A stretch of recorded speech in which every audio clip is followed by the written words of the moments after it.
আসসালামু আলাইকুম রহমতুল্লাহ বারকাতুহ। Financial freedom gain করা বা রিচ হওয়া এই সাবজেক্টের উপরে যে কয়টি বই বাজারে রয়েছে তাদের মধ্যে একটি ফেমাস বই হচ্ছে রিচ ড্যাড পুয়ার ড্যাড। আর এই বইটির বিভিন্ন জ্যাম বা নাগেটস নিয়ে চলছে আমাদের আলোচনা। আমাদের আগের পর্বগুলো যদি আপনি দেখে না থাকেন, ডিসক্রিপশনে সেগুলোর লিঙ্ক দেওয়া থাকবে, অবশ্যই অবশ্যই দেখে নেবেন। তো আজকে এরই ধারাবাহিকতায় আমরা কথা বলবো সেকেন্ড চ্যাপ্টারের কিছু নাগেটস নিয়ে। সেকেন্ড চ্যাপ্টারটি হচ্ছে ওয়াই টিচ ফাইন্যান্সিয়াল লিটারেসি। লেখক এখানে বিশেষ করে যেটা বলতে চেয়েছেন যে সেটা হচ্ছে আমাদের যে টিপিক্যাল এডুকেশন সিস্টেম, এখানে আমাদেরকে অনেক কিছু সম্বন্ধে শেখানো হয়, বাট যেই জিনিসটাতে আমরা ল্যাকিং সেটি হচ্ছে যে ফাইন্যান্সিয়াল লিটারেসি, টাকা কিভাবে কাজ করে। এটাই ডিফারেন্সিয়েট করে রিচ পিপল মেন্টালিটি আর পুয়ার পিপল মেন্টালিটির মধ্যে। লেখক এখানে বারবার বোঝাতে চেয়েছেন যে আমাদের বোঝা দরকার কোনটি অ্যাসেট এবং কোনটি আমাদের জন্য লাইবিলিটি। যেটা আমরা আসলে অ্যাসেট মনে করি সেটা হয়তো আমাদের জন্য আসলে liability, but we are thinking it's an asset. যেমন ধরুন এক্সাম্পল হচ্ছে আমাদের বাড়ি। আমরা অনেকে হয়তো মর্গেজ নিয়ে বাড়ি কিনি, ওয়েদার ইটস হালাল আর হারাম that's a different discussion all together. But আমরা বাড়ি কিনে মনে করি যে বাড়িটা আমাদের জন্য একটা অ্যাসেট, বাট ইন রিয়েলিটি বাড়িটা হচ্ছে যে আমাদের জন্য লাইবিলিটি। হাউ? এখানে লেখক সিম্পল ডিসক্রিপশন দিয়েছেন যে যেই জিনিসটা আপনার পকেট থেকে টাকা বের করে নিয়ে যাবে সেটা হচ্ছে লাইবিলিটি, আর যে জিনিসটা আপনার পকেটে টাকা এনে দিবে সেটি হচ্ছে অ্যাসেট। তো বাড়িকে আমরা অ্যানালাইসিস করি যে বাড়ি যদি আমার থাকে, হয় আমার মর্গেজ পেমেন্ট রয়েছে, আমার ইলেকট্রিসিটি বিল রয়েছে, বিভিন্ন ইউটিলিটি বিল রয়েছে। সো এই বাড়ি আমাকে প্রতি মাসে আমার পকেট থেকে টাকা বের করে নিয়ে যাচ্ছে। So as a result it's a liability, it's not an asset. Similarly আরেকটি এক্সাম্পল দিতে গেলে বলতে হয় যে আমাদের ব্যবহারের জন্য আমাদের যে গাড়ি রয়েছে সেটি আমাদের জন্য asset or liability. You guess it right, লেখকের মতে এটি হচ্ছে যে লাইবিলিটি। কারণ এই গাড়ি দ্বারা আমাদের প্রতিনিয়ত টাকা খরচ হচ্ছে, ওয়েদার আমরা গ্যাস কিনি এটার জন্য, বা যারা পেট্রোল ইউজ করেন পেট্রোল কিনছি, বা যারা ইলেকট্রিক ভেহিকল ইউজ করছেন ইলেকট্রিসিটির কস্ট যাচ্ছে, এবং দিনে দিনে এই গাড়ির যে ভ্যালিউ সেটা ডিপ্রিসিয়েট হতে থাকে। সো গাড়ি আসলে আমাদের জন্য অ্যাসেট না, এটা হচ্ছে একটা লাইবিলিটি। আনলেস যদি আমরা গাড়ি কিনি রিসেল করার জন্য, যেটি আমাকে গেইন করে দিচ্ছে ফাইন্যান্সিয়ালি, আমার পকেটে টাকা এনে দিচ্ছে, ইন দ্যাট কেস এটা এটা হবে আপনার জন্য অ্যাসেট। বাট আমরা রেগুলার ইউজের জন্য যেটি করি, গাড়ি কিনি বা বাড়ি কিনি, সেটা হচ্ছে যে আমাদের জন্য লাইবিলিটি। এটাই বেসিক্যালি ইন এ নাটশেল লেখক এই চ্যাপ্টারটিতে বোঝাতে চেয়েছেন। এখানে দেখুন cash flow of income statement, basically asset আপনাকে ইনকাম করে দিবে, রাইট? অ্যাসেট থেকে আপনি ইনকাম করবেন। এটা হতে পারে আপনি গাড়ি কিনেছেন রিসেল করার জন্য, আপনার বিজনেস, এটি হচ্ছে যে আপনার জন্য অ্যাসেট। এবং সবচেয়ে বড় যেটা সেটা হচ্ছে যে ফাইন্যান্সিয়াল লিটারেসি, সেটি হচ্ছে যে একটা বিগ অ্যাসেট। কারণ আপনি যদি ফাইন্যান্সিয়ালি এই নলেজ আপনার থাকে, ফাইন্যান্সিয়াল নলেজ আপনার থাকে, তাহলে সেটি দিয়ে আপনি টাকা ইনকাম করতে পারবেন। সো এটি হবে আপনার জন্য অ্যাসেট। আর লাইবিলিটি যেটা, সেটা বেসিক্যালি এমন কিছু যেটা লাইবিলিটি থেকে আপনাকে এক্সপেন্স বের করে দিবে। আসলে একবার আমরা দেখি এই চ্যাপ্টারের জ্যামগুলো নিয়ে। প্রথম জ্যামটি হচ্ছে it's not how much money you make, it's how much money you keep. এটা ম্যাটার না যে আপনি কত টাকা ইনকাম করছেন মাসে, মাস শেষে আপনার পকেটে কত টাকা বাকি আছে বা আপনি সেভ করতে পেরেছেন, সেটি হচ্ছে যে ইম্পর্ট্যান্ট বিষয়, রাইট? সো আমরা যদি যা ইনকাম করি সেটি যদি পুরোটাই আমাদের খরচ হয়ে যায়, it's not a big deal, right? এটা এমন কিছু না। কিন্তু আমরা যদি কিছু টাকা সেভ করতে পারি, যেটা আমাদের ফিউচারের জন্য আমরা কাজে লাগাতে পারবো, আমরা কোথাও ইনভেস্ট করে মানি থেকে মানি মেক করতে পারবো, that's all the game is, সেখানেই আপনি winner.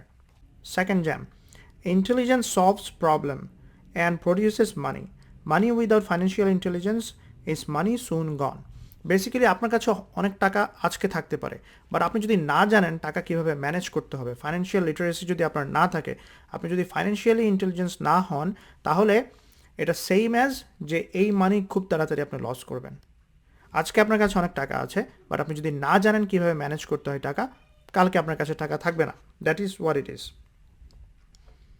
And then if you are going to build the Empire State Building, the first thing you need to do is dig deep hole and pour a strong foundation.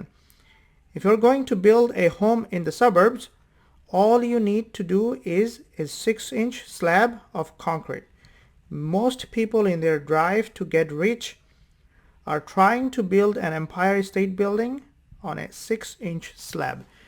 এখানে লেখক যেটা বলতে চেয়েছেন এটা বোঝা কিন্তু খুবই খুবই গুরুত্বপূর্ণ। এখানে আমেরিকার এম্পায়ার স্টেট বিল্ডিং সম্বন্ধে লেখক কথা বলেছেন।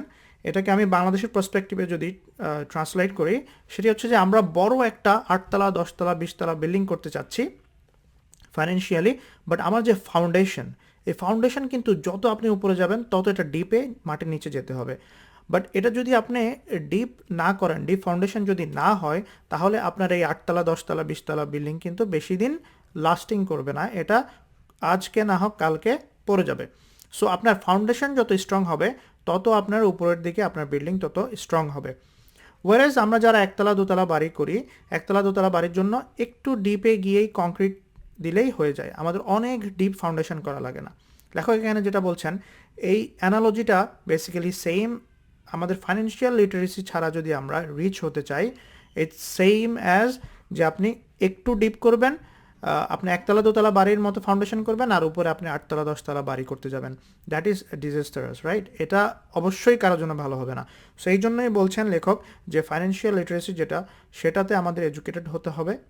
আমরা ফাইন্যান্সিয়ালি যদি ইন্টেলিজেন্স হই, তবেই কেবল আমার রিচ হওয়ার যে ফাউন্ডেশন সেটা স্ট্রং হবে, আর ফাউন্ডেশন যত স্ট্রং হবে তত আমার উপরের দিকে বিল্ডিং করতে সুবিধা হবে, মিনিং আমার রিচ হতে এবং এই টাকা ধরে রাখা আমার জন্য ততটুকু ইজি হবে। And then rich people acquire assets, the poor and middle class acquire liabilities that they think are assets. Basically একটু আগে আমরা যেটা নিয়ে কথা বলেছি, অ্যাসেটস ভার্সেস লাইবিলিটি। আমরা অনেকে বাড়ি কিনি মর্গেজে বা লোন নিয়ে, ভাবি যে আমার অ্যাসেট হচ্ছে, in reality it's a liability. এটাই এখানে লেখক বলতে চাচ্ছেন। If your pattern is to spend everything you get, most likely an increase in cash will just result in an increase in spending. আমরা অনেকেই ভাবি যে আমার যদি মান্থলি ইনকাম যদি বাড়ে তাহলে আমার জন্য কতই না ভালো হতো, কিন্তু মান্থলি ইনকাম বাড়ার সাথে সাথে যদি আমার এক্সপেন্সটাও যদি আমি বাড়িয়ে ফেলি, আমার যে খরচ, মান্থলি যে খরচ সেটাও যদি আমি বাড়িয়ে ফেলি, দেন এটা আসলে আমাদেরকে কোনো উপকারে আসবে না। এটা আমার ফাইন্যান্সিয়াল গেইন ইনক্রিজ, আমার স্পেন্ডিংটাকে ইনক্রিজ করবে, নাথিং এলস। আমি ফাইন্যান্সিয়ালি কখনো গেইন হতে পারবো না। অ্যাট দ্য এন্ড আমার রিচ হওয়ার চান্সেস কখনোই ইনক্রিজ হবে না, এবং আমি রিচ হওয়ার সম্ভাবনাও খুবই কম থাকবে। তো আমাদের ইনকাম বাড়াতে হবে, বাট বেসিক্যালি আমাদের যেটা করতে হবে, আমাদের এক্সপেন্ডিচার যেটা সেটা আমাদের কমাতে হবে। আর এখানে লেখক আরেকটি জায়গায় বুঝিয়েছেন যে আমাদের যারা আমরা মিডল ক্লাস, আমাদের ইনকাম করব বা পুয়ার, আমাদের ইনকাম থেকে ইনকামটা আমাদের চলে যেতে হবে অ্যাসেট কলামে। অ্যাসেট আমাদেরকে ইনকাম করে দিবে এবং ওই ইনকাম থেকেই আমাদের এক্সপেন্ডিচার আসবে। আশা করি বোঝাতে পেরেছি যে আপনারা ইনকাম থেকে অ্যাসেট করবেন। আমাদের ইনকাম যেটা, সেটা দিয়ে আমরা অ্যাসেট করব, যতটুকু পারি সেভ করে করে আমরা অ্যাসেট কিনতে থাকবো। এবং অ্যাসেট কী জিনিস সেটা আগেই আলোচনা করেছি, যেটা আমাকে টাকা ইনকাম করে দিবে। এবং অ্যাসেট থেকে যে ইনকামটা হবে সেই ইনকামই বেসিক্যালি আমার এক্সপেন্ডিচারে যাবে, আমার লাইবিলিটি যেটা সেটাতে যাবে। সো আমাদের ইনকাম থেকে সরাসরি আমরা এক্সপেন্স করার চেষ্টা করব না, ইনকাম থেকে অ্যাসেট, অ্যাসেট থেকে আবার ইনকাম, এবং সেই ইনকাম থেকে আমাদের কি এক্সপেন্স। তো এটা একটা বোঝার বিষয়, আসলে এটা মাইন্ডসেটের ব্যাপার। এই চ্যাপ্টারের ডায়মন্ড যেটা, সেটা হচ্ছে বেসিক্যালি আমাদের বোঝা যে অ্যাসেট কি এবং লাইবিলিটি কি। এটা যদি আমরা বুঝে যাই, দেন আমাদের cash flow will be perfected, এবং রিচ পিপলের মতো আমরা চিন্তা করতে পারবো, এবং ইভেনচুয়ালি আমরা ফাইন্যান্সিয়াল ফ্রিডম গেইন করতে পারবো ইনশাআল্লাহ। আশা করি আজকের পর্ব থেকে আপনারা কিছু না কিছু ইনফরমেশন পেয়েছেন যেটি আপনাদেরকে হেল্প করবে। আর এই পর্বগুলো যদি আপনাদেরকে হেল্প করে থাকে, তাহলে অবশ্যই অবশ্যই আপনার ফ্রেন্ডস অ্যান্ড ফ্যামিলির সাথে শেয়ার করবেন। কারণ এই জিনিসটা আমরা আমাদের সার্কেলের মধ্যে যতজন এই জিনিসটা বুঝতে পারবে, ততই আমাদের চিন্তাধারা, আমাদের সার্কেলে যারা আছেন তাদের চিন্তাধারা রিচ পিপলদের মতো হবে, অ্যান্ড ইভেনচুয়ালি এতে আমি নিজেও উপকৃত হব, আপনারাও উপকৃত হবেন। So that is all my friend, thank you so much. আসসালামু আলাইকুম রহমতুল্লাহ।